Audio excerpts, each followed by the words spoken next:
Breaking news చూస్తున్నాం. తెలంగాణ ఛత్తీస్గఢ్ సరిహద్దు ప్రాంతంలో పోలీస్ క్యాంపుపై అర్ధరాత్రి మావోయిస్టులు కాల్పులకు పాల్పడ్డారు. బీజాపూర్ జిల్లా పామేడ్ పిఎస్ పరిధి జీడిపల్లి పోలీస్ క్యాంపుపై మావోయిస్టులు కాల్పులకు దిగారు.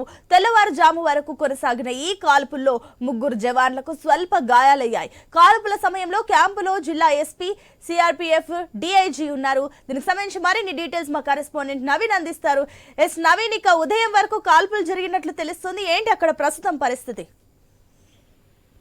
ఎంత మనం చూడొచ్చు, తెలంగాణ ఛత్తీస్గఢ్ సరిహద్దు ప్రాంతం ఈ కాల్పులకు కొనసాగింది. దాదాపుగా ఛత్తీస్గఢ్ రాష్ట్ర పరిధిలోకి వస్తుంది. ఈ ప్రాంతం మొత్తం కూడా బీజాపూర్ జిల్లా పామేడు పోలీస్ స్టేషన్ పరిధిలోని జీడిపల్లి పోలీస్ స్టేషన్ అంటే కొత్తగా ఆడ పోలీస్ క్యాంపు ఏర్పాటు చేశారు. మావోయిస్టుల ప్రభావిత ప్రాంతం కాడుతూ ముందుగా పోలీస్ స్టేషన్లు ఏర్పాటు చేస్తారు. తర్వాత క్యాంపులు ఏర్పాటు చేస్తారు. అక్కడ ముందుగా పోలీస్ స్టేషన్ అయితే ఒక 10 రోజుల కింద ఏర్పాటు చేసినట్టు పరిస్థితి కాబట్టి అయితే నిన్న అర్ధరాత్రిగా ఒకసారిగా మావోయిస్టులు అక్కడ భారీ ఎత్తున దాదాపుగా 200 నుంచి 300 మంది కూడా వచ్చి ఒకసారిగా క్యాంపుపై దాడి చేసినట్టు పరిస్థితి మనం చూడొచ్చు. దాదాపుగా నిన్న అర్ధరాత్రి నుంచి తెల్లవారుజామున దాకా కూడా అక్కడ కాల్పులు కొనసాగినట్టు పరిస్థితి కనపడుతుంది. అయితే ఈ కాల్పుల్లో ఇప్పటికీ అక్కడ ఉన్నట్టు జవాన్లకు ఏదైతుందో 3 జవాన్లకు కూడా బుల్లెట్ గాయాలని వాళ్ళని హుటాహుట్టిన తెల్లవారిన తర్వాత హాస్పిటల్కి అయితే తరలించారు. ఉదయం తెల్లవారు దాకా కూడా ఆ కాల్పులైతే కొనసాగిందని చెప్పేసి కూడా అక్కడ ఉన్నటువంటి ఏదైతే క్యాంపు పోలీస్ స్టేషన్ క్యాంప్ ఉందో క్యాంపు ఇన్ఛార్జీలు చెప్తున్నారు. అయితే ఈ కాల్పులు జరుగుతున్న సమయంలో అక్కడ ఆ పూర్తి స్థాయి జిల్లాకు సంబంధించిన ఎస్పీ ఉన్నో సిఆర్పీఎఫ్, డీఐజీ వీళ్ళందరూ కూడా వచ్చి అక్కడ ఉన్నట్టు పరిస్థితి కాబట్టి ఒక్కసారిగా వాళ్ళు వచ్చిన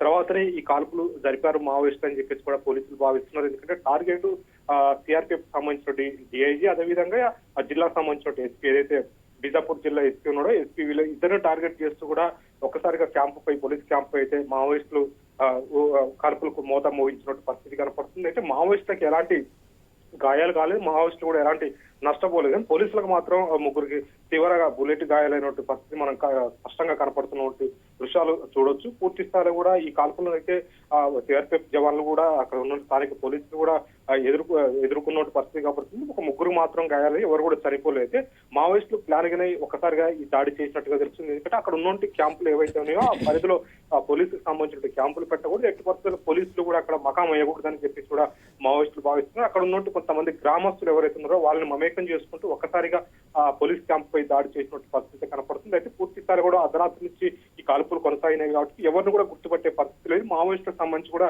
ఎవరికి కూడా గాయాలు కాలేదని చెప్పేసి కూడా పోలీసులు భావిస్తున్నారు. ఎందుకంటే నిన్న జరిగినటువంటి ఏదైతే అర్ధరాత్రి తెల్లవారుగా కాల్పులు జరిగాయి, ఉదయం పూట ఆ కాల్పులు మావోయిస్టు వైపు నుంచి కాల్పులు చేసిన ప్రాంతాన్ని కూడా పోలీసులు తనిఖీ చేశారు. అక్కడ ఎక్కడ కూడా బ్లడ్ మార్కలు కానీ ఎలాంటి మరకలు కూడా లేవంటే అక్కడ ఎవరు కూడా ఆ మావోయిస్టులకు సంబంధించి గాయాలు కాలేదని చెప్పేసి కూడా పోలీసులు భావిస్తున్నారు. అయితే పూర్తి స్థాయి కూడా ఆ తప్పించుకున్నటువంటి మావోయిస్టు ఈ ప్రాంతాల్లో ఉంటారు కాబట్టి పూర్తిగా కూడా కోమింగ్ నిర్వహిస్తున్నాం, అదనపు బలగాలం కూడా ఇక్కడ రప్పించామని చెప్పేసి కూడా ఆ పోలీసులు చెప్తున్నటువంటి పరిస్థితి ఇక్కడ నెలకొన్నది. అయితే ఏదేమైనా కానీ మావోయిస్టులు వరుస ఎన్కౌంటర్ల నేపథ్యంలో ఏకంగా పోలీస్ క్యాంప్ పై టార్గెట్ చేస్తూ పోలీసు ఏదైతే భారీ ఎత్తున క్యాంపు నిర్వహిస్తున్నారు. దాదాపు అక్కడ 1000 మంది దాకా కూడా క్యాంప్ లో ఉన్నారు. పోలీస్ క్యాంప్ లో అక్కడ వాళ్ళపై కూడా దాడి చేసినట్టు పరిస్థితి కాబట్టి అడవులో జరుగుతున్నట్టు ఎన్కౌంటర్ నేపథ్యంలో మావోయిస్టులు నష్టపోతున్నారు. కానీ పోలీసులు ఎక్కడైతే ఉన్నారో వాళ్ళు ఎక్కడైతే క్యాంప్ ఇస్తారో నేరుగా వాళ్ళపైకే అటాక్ వచ్చినట్టు ఆ దృశ్యాలు మనం నిన్న రాత్రి ఇక్కడ కనపడినట్టు పరిస్థితి కాబట్టి అయితే రాత్రి నుంచి దాదాపుగా అర్ధరాత్రి నుంచి తెల్లవారుజామున కూడా ఈ కాల్పులు కొనసాగినట్టు పరిస్థితి కాబట్టి అంటే భారీ ఎత్తున కూడా మావోయిస్టులు చేరుతున్నారు. భారీగా కూడా మావోయిస్టులు ఆయుధ సామాగ్రిని కూడా అక్కడ తెచ్చుకొని అటాక్ చేయడానికి ప్లాన్ చేసినట్టుగా పోలీసులు అయితే భావిస్తున్నట్టు పరిస్థితి కాబట్టి పూర్తి స్థాయి కూడా అక్కడ ఉన్నట్టు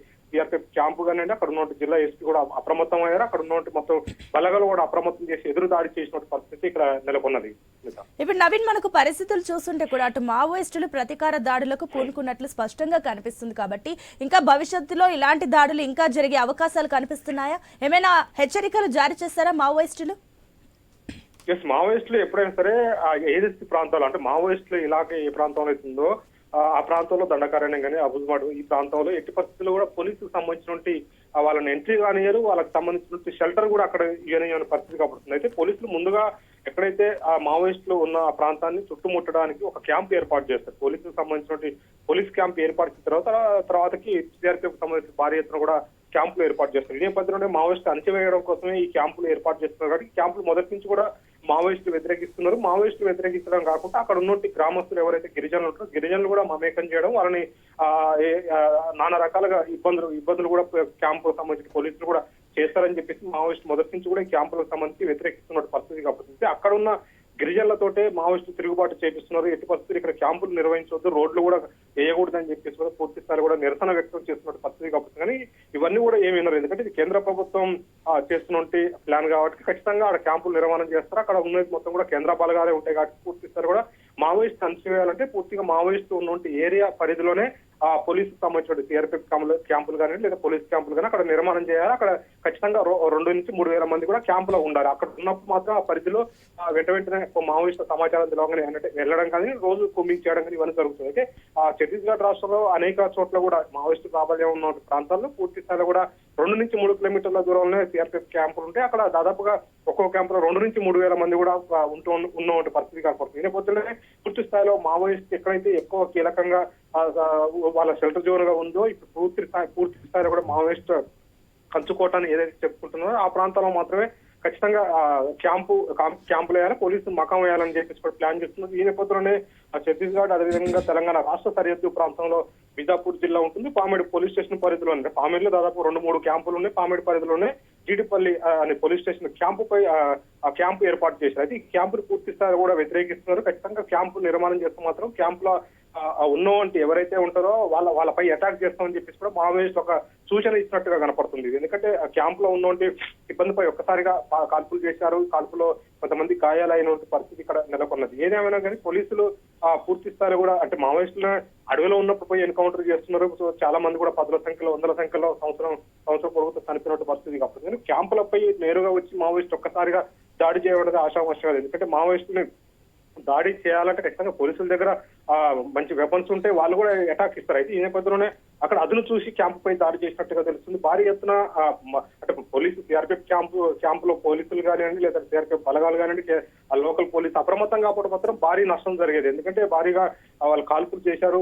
ఇప్పటికే ఈ ముగ్గురు కూడా బుల్లెట్ గాయాలనే పరిస్థితి కనపడుతుంది. అంటే పక్కా ప్లాన్ తోటి మావోయిస్టులు అటాక్ చేసినట్టుగా తెలుస్తుంది. ఎట్టి పరిస్థితుల్లో కూడా క్యాంపులు నిర్మాణం చేయొద్దని చెప్పేసి కూడా మావోయిస్టు సూచన చేస్తున్నట్టు ఇది ఒక హెచ్చరిక జారీ చేసినట్టు అని చెప్పుకోవచ్చు. దాడి ద్వారా పూర్తి స్థాయిలో కూడా ఎక్కడైనా క్యాంపులు పెడితే క్యాంపులపై దాడులు చేస్తామని చెప్పేసి ఒక హెచ్చరిక అయితే మావోయిస్టు పంపినట్టుగా పోలీసులకు తెలుస్తా ఉంది.